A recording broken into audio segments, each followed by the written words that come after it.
pengen menyapa dulu nih, tadi udah langsung ditanya, saya belum mau buka juga ya kalau kasih pantun dulu, kasih pantun.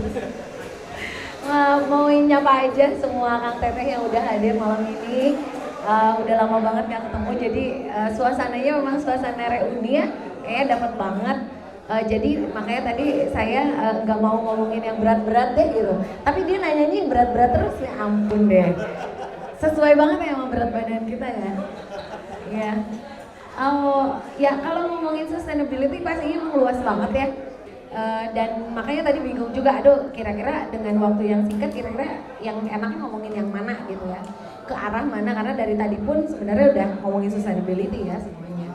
Nah cuman kalau tadi nih ngomongin itu betul banget sekarang realitanya banyak sekali yang bisa dibilang jadinya terkesan tidak mampu. Saya bilang tidak mampunya pakai kata tanda kutip ya, dikarenakan apa?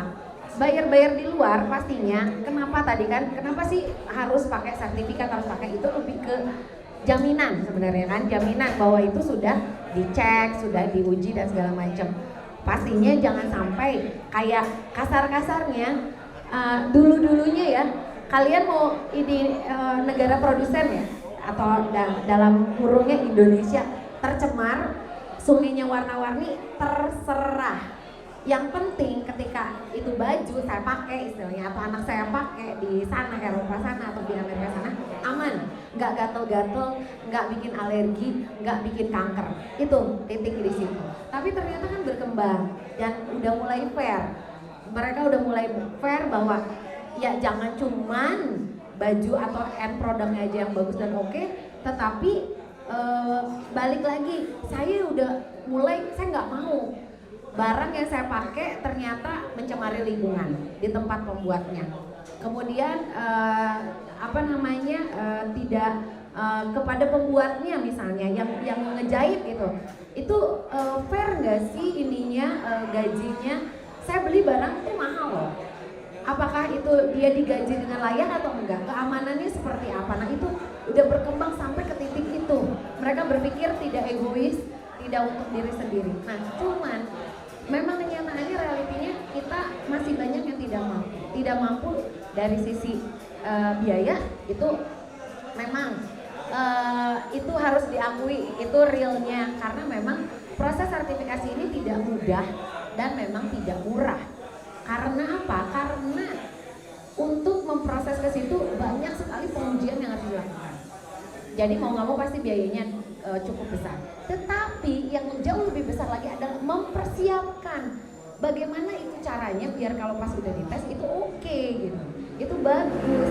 Nah itulah yang PR banget. Nah makanya mungkin di sini saya nggak akan ngomongin how-nya ya, karena banyak banget gitu alternatif dan optionnya. Tapi mungkin karena di sini adalah banyak, di sini ada pelakunya, who-nya. Saya pengen bener-bener mengajak gitu ya semua teman-teman di sini untuk bukan hanya sekedar ya, oh saya kerja di tempat apa misalnya, terus dia bikin produk yang ternyata diminta harus disertifikasi karena harus ekspor ke Eropa atau ke US. Tetapi yuk gimana ya caranya untuk yang tadi itu yang saya bilang tidak mampu gitu. Gimana? Karena apa? Sekarang bayar-bayar di luar itu juga banyak melirik ke misalnya pakaian tradisional atau ke baju-baju, kalau anak muda mau distro lah ya bilangnya, distro di Bali, distro di Bandung, yang mereka lihat itu kualitas bagus banget loh, kualitas bagus banget, kreativitas udah nomor satu lah pastinya, mereka diferensiasinya keren banget dan mereka pengen seperti itu. Cuman ya itu tadi, mereka juga tetap isi yang paling utamanya aman ya, mereka nggak mau korbankan juga. Nah disinilah harus cari jalan tengah gimana nih, selain dari pastinya biaya, nanti kita harus bicara ya apakah program pemerintah atau bagaimana, tapi juga kemampuan. Jadi jangan cuma nggak mampu biaya, tapi minimal biaya kita singkirkan dulu deh, mungkin kita bisa cari program pemerintah, tapi mampunya dulu, mereka punya pengetahuannya, mereka punya skillnya, Yang sustainable itu seperti apa? Nyari bahan baku, nyari dye stuff. Kenapa? Kadang saya jujur aja saya dapat banyak klien dari Bali yang ketika baru ngobrol 1-2 kali mereka nyerah. Kenapa? Bukan masalah biaya. Mereka nggak pede. Ya Bu, gimana saya yakin itu lolos di tes? Jadi itu sih mungkin teman-teman di sini yang punya banyak sudah punya banyak knowledge ya, saya yakin banget, skill juga. Mungkin memang saatnya juga nih kita ada pergerakan gitu loh. Gimana nih? Minimal kalau yang saya lihat itu di Bandung dan di Bali itu mereka banyak kesulitan terbentur. Mereka nggak yakin, mereka nggak pede gitu. Bahkan ada satu saya pernah mau kerja sama itu di apa namanya yang di Bali, kainnya itu dia memang mengkhususkan diri pengen bikin kain tradisional Bali, padahal dia orang Australia. Dia orang Australia tapi dia concern banget dan dia pengen mengkonservasi kain tradisional Bali dengan segala sosial aspeknya dia. Tapi dia bikinnya benar-benar masih homodas dan itu dilirik sama Yves Saint Laurent. Nah itu akhirnya saya sampai datang ke Bali untuk discuss gimana caranya biar dia bisa lolos sertifikasi. Bahkan pernah sempat saya ajukan gimana kalau kita jadi pilot project untuk traditional clothing yang kita sertifikasi dari Okatex. Tetapi ininya kendalanya balik lagi. Setelah ditelusuri sulit banget. Dia harus dirombak semuanya. Dye stuff-nya, dia harus dicek apakah dia tahan luntur atau enggak. Nah itu butuh banget sebenarnya tangan magic hands teman-teman semua untuk bisa nyampe ke situ. Kayaknya itu deh PR-nya. Ini kayaknya sudah menuju sebetulnya karena kan konsepnya di luar bicara kalau lucu. Emang nggak pakai rencana tahu bulan kan itu. Jadi kalau saya lihat nih karena emang ini kan kita bisa ini ya mengkoneksikan titik-titik yang memang ada potensialnya di Indonesia atau di orang yang punya secara profesional di bidang tekstil. Tadi bicara tentang satu, saya terlalu berat nanya saya sorry.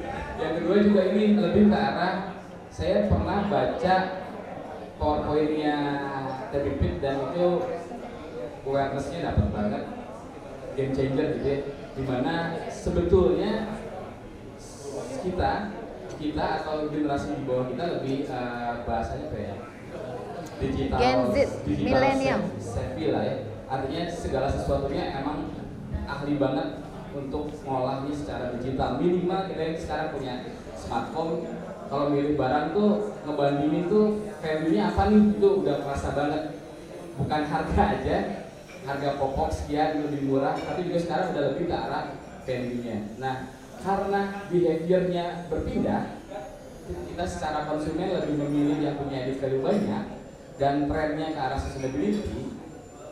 Secara konsep kita bisa nerima pilih yang ramah lingkungan bla bla bla, walaupun pada akhirnya teorinya kalah dengan price gitu ya, harga yang lebih murah tetap lebih menang di Indonesia. Tapi lain halnya ketika Bu Pipit atau kemarin bicara game changing ya, artinya gimana caranya ngerubah behaviornya orang-orang Indonesia untuk bisa sedikit idealis beli barang yang punya produk yang punya konsep sustainable gitu ya, ramah lingkungan dan lain-lain. Nah balik lagi saya coba mengklarifikasikan saja apa yang tadi saya tanyakan. Sebetulnya terlalu idealis kalau kita ngejar negara berkembang karena skupnya kita katakanlah di kecil menengah ya, kosnya terlalu besar. Tapi minimal kalau yang saya tangkap dari Bu Pipit, konsepnya ada dulu nih, bicaranya nggak sustainability tapi ramah lingkungan. Itu yang pemerintah terapkan terhadap industri sekarang. Minimal tadi saya baru dapat juga ini kayaknya mesti duduk bareng lagi. Kemarin greensing dipakai sama kan? Ada yang pernah dengar drone greensing dipakai sama desainer terkenal tuh? Gucci, bukan Gucci apa ya? ya itulah apalah pokoknya yang maunya di Paris lah pokoknya. Dan itu ternyata yang pertama ngedevelop alumni kita juga angkatan 2000 angkatan Terati, Mas Win atau Penulun Iman. Jadi mereka develop order di sana dan ternyata berhasil, lalu disubkonkan ke pengrajin. Itu kan sustainability-nya lebih ke arah sosial ya, dan impact-nya lebih besar lagi.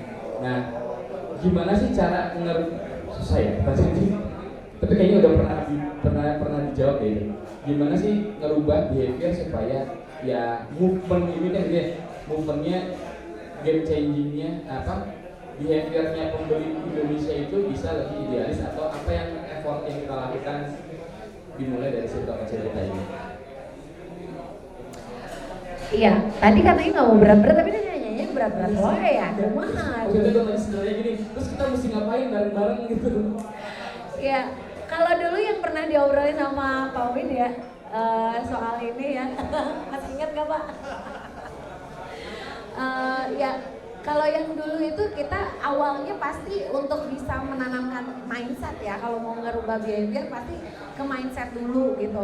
Yang sustainable itu yang seperti apa? Kalau udah ngomongin yang berat-berat kayak tadi gitu ya, sebagai kayak who-nya, sebagai pion, mungkin tadi katanya berat, ya udah kita game changer-nya dulu deh gitu. Ya memang merubah mindsetnya itu juga nggak gampang sih, tetapi kita bisa mulai dengan yang paling gampang dari sehari-hari dilakukan. Misalnya untuk sustainable itu kan kita ngomongin environmental, jangan mencemari gitu kan. Ngomongin sosial tadi kan, yang apakah di sekeliling kita bisa membantu perekonomiannya nggak, dan bla bla bla. Tapi minimal kita sebenarnya banyak banget chance untuk ke diri sendiri gitu, yang kayak tadi itu jangan mencemari lingkungan. Misalnya nih, saya lihat nih ada, ini masih banyak botol plastik ya. Botol plastik gitu. Kira-kira di sini nih di ruangan ini ada berapa orang yang bawa tumbler sendiri? Tadi aku lihat ada satu orang, jangan ngacung, gak usah ngacung. Gak usah ngacung. Warna biru lagi dia, biru muda. Punya anaknya kayaknya. Siapa nih yang bawa tumbler? Jujur saya bawa tumbler, tadi di mobil itu ada 3. Saya ada tumbler 3 ya. Tapi nggak dibawa ke sini karena tadi buru-buru, dan saya baru ingat pas di sini tumbler saya ketinggalan. Nah, itu tadi Pak Win itu sebenarnya yang waktu kita obrol itu dari Pak Win tuh, yang ngomongin soal gampangnya banget pakai tumbler. Kenapa? Karena kalau botol plastik kita kurangin, ini sekarang sebenarnya memang jadi lahan baru, jadi recycle polyester ceritanya. Yang which is kalau kita mau ngomongin sustainability lagi, untuk bisa melabeli recycle polyester panjang ya teman-teman ya, capek loh. Dan gak semuanya bisa. Jadi pertanyaannya adalah, dari 100% limbah plastik yang kita buang, yang kita kontribusikan ke lingkungan, berapa banyak yang bisa dijadikan akhirnya dilabeli recycle polyester? Itu gak banyak, jadinya pasti wasting lagi gitu. Jadi waste lagi. Nah, mungkin kita di situ dulu deh. Jadi biar apa? Biar kita balik lagi ke nature, karena sustainability itu ujung-ujungnya selain menggerakkan roda ekonomi yang dulu kita ngomongin ya Pak Wid ya. Kalau waktu itu temanya apa sih Pak? Istilahnya yang akhirnya jadinya lebih ke ekonominya, circular economy. Kita nggak usah jauh-jauh deh ke circular economy, sustainability aja belum tamat gitu ya, belum hatam gitu kan. Jadi itu dulu deh, cobain. Biar apa? Biar balik lagi ke yang natural, biar kita nggak terlalu mencemari. Mungkin nanti organic cotton kalau demandnya banyak, kemudian nanti dia akhirnya bisa lebih banyak produksinya, akhirnya bisa lebih murah misalnya.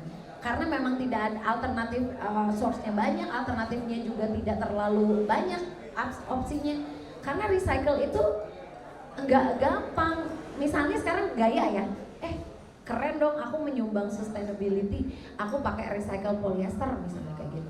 Enggak gitu deh sebenarnya konsepnya. Enggak gitu, karena apa? Yakin yang dilabeli recycle polyester itu sudah memenuhi persyaratan perjalanan yang akhirnya aman dipakai. Bisa aja kan, iseng-iseng aja. Recycle polyester itu apa berapa? 5%. Ternyata yang lainnya 95% nonsen dong, bukan sustainability itu. Nah jadi mungkin dari situ dulu, biar apa? Biar nantinya orang-orang mulai beralih lagi ke yang natural. Mungkin kemarin kita membahas ya Bapak Dimas ya, kenaf misalnya, gitu kenaf. Bicara di tempat saya untuk potensi serat kenaf yang sustainable ya. Ya. Jadi itu misalnya yang seperti itu yang gampang banget. Jadi dan satu lagi yang paling gampang juga sebagai konsumen nih, terutama kita kan semuanya Gen Z ya di sini ya, milenial semua kan, ya kan. Nah kalau milenial semua kan kenal ya sama brand-brand yang dari huruf U gitu ya, dari huruf Z gitu ya, dari huruf banyak-banyak itu lah ya, M dan sebangsanya gitu. Itu sebenarnya udah istilahnya apa ya, kalau tadi kita nggak usah idealis, tapi kalau memang kita mau jadi game changer, mereka ada karena demand. Dan mereka, brand-brand besar itu, jujur aja mereka sudah sangat fair gitu ya. Sudah sangat fair, mereka nggak cuman kayak profit aja. Mereka benar-benar betul-betul memikirkan isu sustainability ini. Mereka memikirkan isu bagaimana nih caranya biar istilahnya semua tuh kedapatan baiknya gitu, manfaatnya. Nah, mungkin kita bisa support gitu, kita bisa support karena apa? Kita nggak usah capek-capek, kita cukup lihat labelnya. Ada nggak sih misalnya gitu yang salah satunya aja nih, ada yang pakai label Omontex. Kalau saya boleh kasih bocoran nih, terutama yang Gen Z kan biasanya pada masih punya baby ya. Saya punya baby jadi saya Gen Z, milenial gitu. Di Indonesia itu ada 2 brand baby yang sudah berani mensertifikasi Omontex untuk dijual di lokal market. Nah itu masih susah sebenarnya dan mereka effortnya luar biasa. Mereka benar-benar dari nol. Ketika dicek ini nggak bisa, oke nggak apa-apa Bu, silahkan dirombak aja semua. Saya harus gimana? Dari mulai kainnya, dari mulai printingnya, dari mulai sewing threadnya, benang buttonnya, snap buttonnya, itu mereka mau diganti segala macam. Nah itu nggak susah. Jadi kita bisa support mereka. Brandnya adalah Velvet Junior dan Libby Baby. Itu misalnya dari situ dulu. Dan itu mereka sudah itu sekitar 10 tahun lalu lah, mereka 13 tahun lalu lah mereka memulai dan sekarang mereka udah merajai Indonesia, Singapura, Australia. Mereka udah bisa sampai ekspor juga. Nah, kalau yang lain-lain mungkin kita bisa deh ikutan dulu deh yang udah dilabelin dulu gitu ya. Kita support, kita beralih ke situ. Memang awalnya berat karena ya memang pasti ada apa ya, kalau kayak ibu-ibu mah kan ada harga ada rupa ya Bu ya. Yang mau nggak mau gitu. Tapi nanti lama-lama kalau saya akhirnya percaya, dulu saya paling suka juga diskonan. Paling suka yang murah-murah aja gitu, dalam arti yang penting bagus, keren gitu. Tetapi ya kalau dulu saya pernah baca satu quote gitu ya. Kalau kita sukanya istilahnya yang murah-murah aja atau yang jelek-jelek, ya Allah kasih rezekinya aja cuma segitu.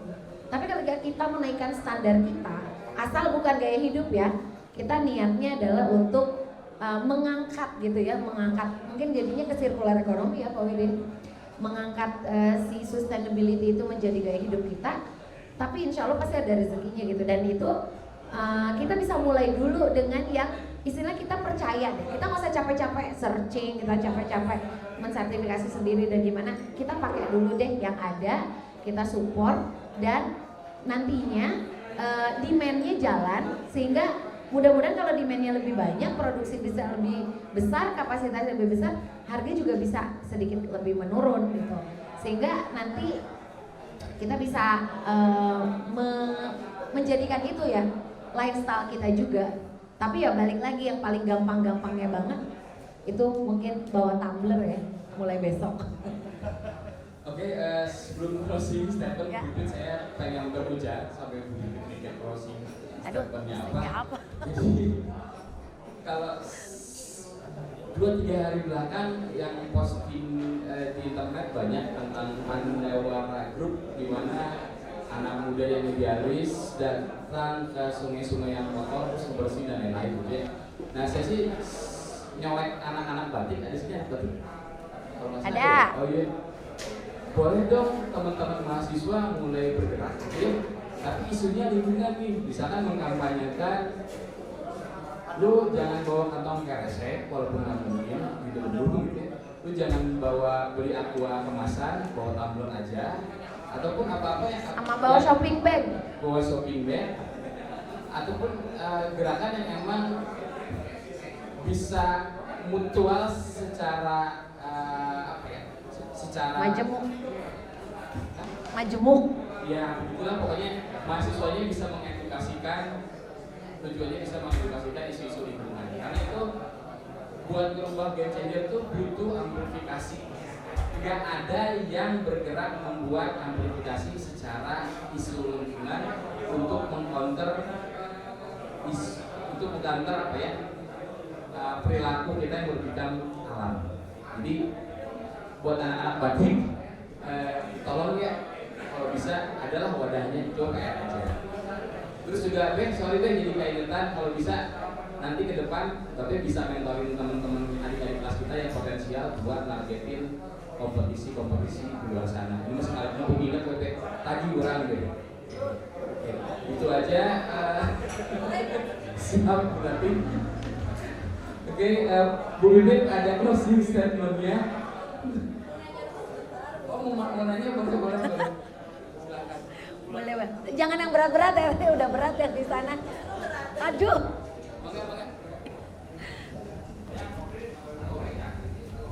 Kenapa jadi saya yang kebagian berat-berat ini nih? Soalnya kebetulan ada Assalamualaikum warahmatullahi wabarakatuh. Salam. Saya Rati, tadi katanya nggak usah disebut. Nggak usah. Disebut. Saya emang karena saya sebagai pelaku usaha ya, di sini sudah ngomong juga gitu ya, yang memang mungkin sedikit terinspirasi dengan agak-agak mirip dengan tadi ya Babe, cuman kalau Babe kan lebih craft, maksudnya lebih fashion juga.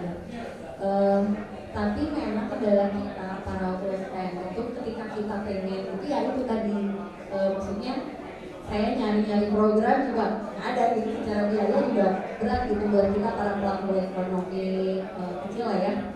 Cuman tidak bisa dipungkiri bahwa sebenarnya sekarang, apalagi zaman sekarang itu kan kalau di luar tuh udah pada resesi ya, di kita tuh belum kerasa gitu karena memang si yang mendongkrak perekonomian di kita tuh memang lebih banyaknya UMKM. Karena akhir tahun ini aja saya udah 3 kali tuh pameran di luar gitu ya, dan memang dari luar tuh kayak daya beli ke produk kita tuh memang produk Minatnya tinggi ya? Cukup tinggi gitu. Tapi memang pada akhirnya saya beberapa kali, walaupun nggak semua gitu ya, sempat beberapa customer itu pasti nanya masalah kayak sertifikasi atau label gitu ya. Saya sebenarnya walaupun saya di tekstil, tapi saya nggak mampu gitu buat ngurusin itu gitu. Nah, yang mungkin itu jadi PR kita bersama karena sama-sama di industri tekstil ya. Sekarang ada pasti pemerintahannya gitu, terus ada yang saya konsen di seperti itunya. Mungkin nggak sih kalau kita bikin satu program yang buat UMKM banyak banget UMKM kita yang di luar tuh bagus banget gitu, tapi ternyata di kita tuh kayak nggak ada harganya gitu, karena itu persaingan masih yang besar tadi gitu ya. Walaupun sebenarnya katanya juga udah kayak kita kok udah kayak UMKM buat kayak majalah produk-produk kita di kita itu juga udah cukup membantu kita gitu. Cuman yang mungkin itu masalah sertifikasi kan kita nggak bisa berkembang gitu. Mungkin tahun depan tuh wajib malah sertifikasi, kalau sekarang belum terlalu wajib gitu, masih bisa lah jualan di pameran-pameran gitu. Tapi kalau untuk di sini kayaknya agak berat kalau nggak ada sertifikasi gitu. Jadi ada program atau minimal kayak ngumpulin UMKM gitu loh, kasih tahu ya awareness-nya lah, kayak gimana sih ngurusinnya atau gimana sih caranya dia bisa lebih mudah lagi gitu. Karena kalau sebagai pelaku usaha saya juga berat gitu kalau harus ngikutin itu gitu. Ini pertanyaannya buat Bibit atau buat saya? Kayaknya ke sana. Mungkin makanya siapa dulu?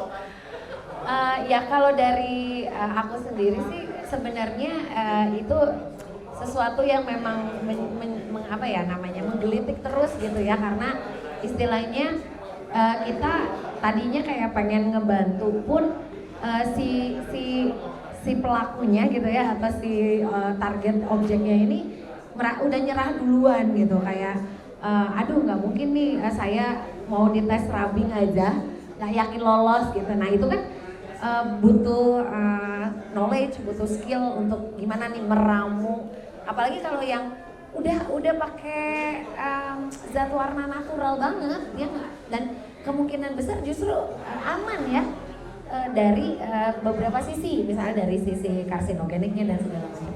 Tapi dari sisi yang paling gampangnya pH, color fastness rubbing, color fastness water, itu belum tentu loh bisa lolos gitu, karena prosesinya sederhana, daya ikatnya ini kurang kuat misalnya atau gimana.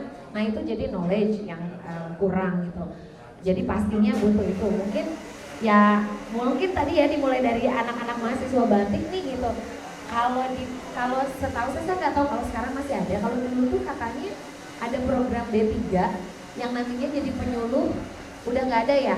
Nah mungkin bisa diimitasi dari, bukan kalau dulu kan memang program kampus, mungkin sekarang bisa diimitasi dari alumni seperti itu. Jadi kayak penyuluhan gitu ya. Selain tadi itu isu lingkungannya, tapi juga untuk nambah knowledge si UMKM itu gitu. Karena gini, kayak Terati dari sisi fashion, dari desain oke, dari bahan mungkin pastinya tahu lah milih bahan yang bagus atau apa. Tapi itu kan luar ya, dari sisi luar, dalemannya gimana? Sementara kalau yang namanya udah ngomongin sertifikasi itu dalemannya tuh ada gimana? Jujur aja saya pun di Indonesia susah. Saya saya pakai baju yang tidak tersertifikasi Okotex saat ini karena opsi saya sedikit. Tapi ketika di mana saya begitu lihat ada label yang pakai label Okotex, saya pasti beli. Insya Allah saya pasti beli gitu. Karena apa? Ya apalagi buat anak misalnya gitu. Ya saya udah tahu gitu loh, mana yang nggak labeling, mana yang di labeling itu artinya apa, gitu, bedanya apa. Nah cuman saya pengen banget, itu cita-cita saya sebenarnya UMKM, distro-distro itu pakai label Okotex. Dan sebenarnya dari saya sendiri sebagai pelaku sertifikasi ya gitu, istilahnya harusnya bisa dicari gitu, harusnya bisa dicari celahnya bagaimana. Tapi memang nantinya ketika ujung-ujungnya biaya mungkin nggak akan bisa semua ya kita ambil masukin program pilot misalnya, program reduction cost dan segala macam gitu. Tapi bisa kita bantu sebenarnya itu. Nah cuman ya itu mungkin saya juga akan menggait ya Bapak pemerintahan gitu ya, kira-kira bagaimana nih merajut si programnya sehingga yuk atuh gitu. Jujur aja saya dulu sering banget diundang, diajak kolaborasi sama Kemenperin ya. Dulu pas bikin SNI dari Testek, karena kan kami udah Okotex, Testek dong ikutan bikin SNI ini, bikin eco label, bikin industri hijau dari Okotex semua itu teh. Walaupun pada saat begininya, Pak kalau gini nggak mau, Bu Pipit pokoknya saya maunya begini lah. Ya udah mangga gitu ya, mangga Anda yang punya kebijakan gitu. Tapi setelah itu udah saya tidak pernah disapa-sapa lagi. Jadi saya mikirnya maksudnya kayak padahal ini kan berkembang terus. Itu yang dipakai SNI dan itu entah Okotex tahun berapa kan gitu. Sekarang udah berkembang loh. Saya juga nggak tahu apakah mereka mengikuti perkembangan itu, direvisi nggak sih SNI-nya gitu, atau bagaimana. Jadi hayu sebenarnya saya welcome banget gitu ya. Jadi tadi mengaitkan itu menjahit kolaborasi ya, Terati ya, menjahit kolaborasi. Tapi kalau untuk biaya, jujur aja tidak, kami pun istilah kalaupun mau kita bantu ke program gitu, sulit ya kalau semuanya. Jadi kalau saya sih lebih concernnya ke ini, ke kemampuannya. Nah kemudian nanti mungkin dari pemerintah bisa juga tuh bagaimana, apakah ada program-program khusus gitu ya. Karena kalau yang bocoran aja dari negara lain, UMKM untuk sertifikasinya ini awalnya biasanya 3 tahun pertama itu dihandle pemerintah biasanya. Cina terutama. Cina. Ini boleh jawab, boleh merespon, bukan menjawab ya. Oh, iya. Kalau menjawab ini Kesana aja, kesana, jangan ke saya. Pertanyaannya Cirati itu maksudnya karena Bisa dicarakan kalau ke saya bisa langsung aja. singkat padat tugas dan normatif. Kami akan usahakan. Jadi kalau ini penting buat saya karena ini kayaknya banyak PR lah intinya. Gimana caranya informasi yang udah lumayan simetris ini bisa ya tadi kata Pak bisa merancang program dan lain-lain. Tapi ini makasih banget masukannya tadi yang excuse lah gitu ya. Saya mau ngakuin akhirnya saya bisa bereksis. Saya cuma bisa bilang standarnya apa itu memang 3 langkah di bawah SNI gitu ya, buat saya. Artinya standar SNI ini yang mesti bisa dicontoh sama IKN. Hanya pertanyaan terapi jadi nggak relevan karena emang gimana sih caranya memberikan fasilitas okotek itu kan ya? Sertifikasi aja apa gimana?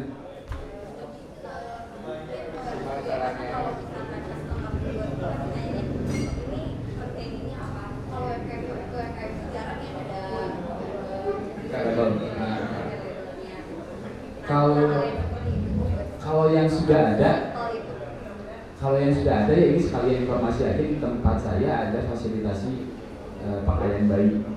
Jadi pakaian bayi itu kan mesti sesuai dengan SNI-nya, yang mana acuannya apotek gitu ya. Karena di situ ada unsur resiko karsiogenik, terus juga dan lain-lain lah yang tidak dijelaskannya nggak bisa malam ini karena nggak enjoy nantinya. Artinya itu satu. Yang kedua ya terkait sertifikasi ya. Yang kedua juga saya berarti punya PR dari Terapi, dan tadi ada masukan negara lain udah punya apapun yang memang terkait gimana caranya UKM ataupun difasilitasi secara okotek. Pembiayaannya untuk okotek. Itu bisa dibisikin berapa ya? Bisikin sekarang? Beda-beda. Ya, karena gini, kalau misalnya di sertifikasi Okotex itu nggak akan bisa saya bilang misalnya untuk satu baju $100 gitu ya, nggak bisa. Karena apa? Karena kita harus tahu dulu dia terbuat dari apa, chemical yang dipakai apa aja, processingnya ada apa aja. Itu kayak kita harus menganalisa dan merajut itu. Ya, oh karena datanya ABCD, testingnya ini. Kalau nanti datanya ADEF misalnya, itu datanya gini. Jadi agak sulit juga kalau, tapi range kalau kayaknya nggak enak bicarakan nanti nggak enjoy. Boleh silakan japri saya aja. Itu aja poinnya. Karena Ya. memang PR banget terapi yang saya bisa bilang tadi jawabannya tadi Pip, pemerintah mesti rajin mendengarkan seperti ini. Ya kalau excuse saya, autokritik saya, hari ini saya belajar dan dapat input juga gimana caranya bridging teman-teman kita di IKM untuk bisa minimal difasilitasi SNI yang di levelnya di bawah Okotek ataupun Okotek sendiri, karena saya yakin kalau Okotek ada keterbatasan biaya range-nya $. Kalau SNI kita masih bisa fasilitasi SNI pakaian bayi. Jadi buat teman-teman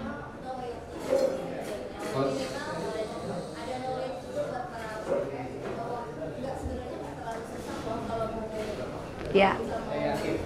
Tadi itu ya teh kemampuan ya, kepercayaan dirinya gitu untuk bisa lanjut. Karena ya itu ketika misalnya tahu persyaratannya ini mereka mundur sendiri karena kayaknya saya nggak bisa apa itu. Karena kasusnya SNI pakaian bayi pun sama. Iya. Ini mislead sebetulnya. SNI pakaian bayi itu punya periode tertentu. Satu, yang kedua memberatkan IKM karena per artikel. Jadi kalau misalkan gambarnya Mickey Mouse, terus satu brand A gambarnya Mickey Mouse di SNI kan, itu hanya Mickey Mouse doang, satu artikel doang. Sementara gambar Donald Bebek itu nggak masuk SNI. Itu Nah, itu ya? Kayak jadi memberatkan gitu ya. Ya, itu konsep. Ya.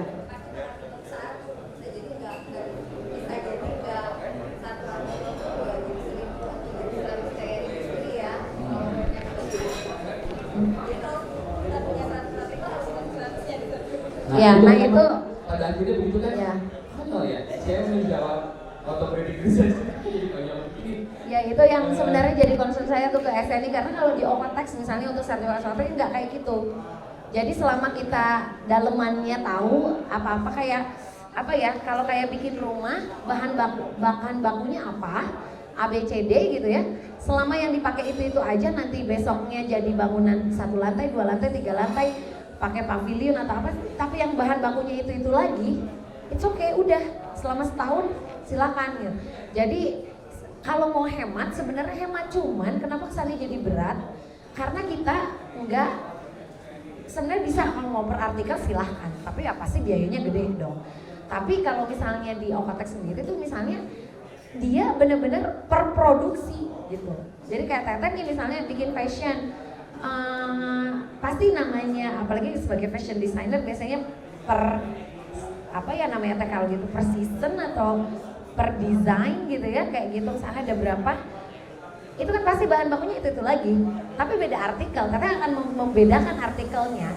Nah itu kita bisa cakup semuanya sekaligus gitu.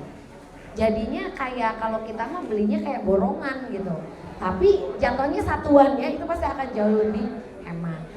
Jadi nanti mungkin agak bisa sedikit terus aja di sounding Teh, insya Allah pemerintah mendengar ya. Oke, ini bukan excuse saya karena posisi saya cuma waktulah yang memisahkan kita, dan memang ini konsepnya sebetulnya ketika teman-teman bicara di depan itu bakalan banyak pertanyaan, jadi nanti setelah turun sudah disediakan meja buat ngopi bareng. Jadi ada satu table untuk masing-masing satu narasumber, kalau enggak memang ini kayak diri ya, fokus ke discussion yang mana mensolusikan sesuatu.